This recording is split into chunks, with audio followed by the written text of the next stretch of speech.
السلام عليكم ورحمة الله وبركاته. اهلا بيكم حبايبي، يا رب تكونوا بخير.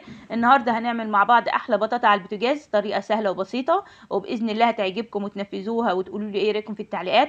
اسهل طريقة لشوي البطاطا على البوتاجاز، هتشوفي دلوقتي معايا الطريقة وهتعجبك. وهنا هبدأ افتح معاكم كده بطاطاية. البطاطا معايا دايبة كده دوب زي الزبدة، واخدة السوى الكامل بتاعها.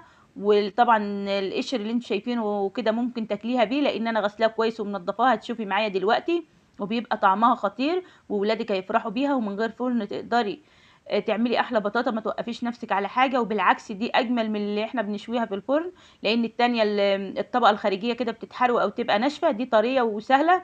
هنا بقى معايا كيلو من البطاطا غسلاه كويس بالفرشه بتاعه الخضار.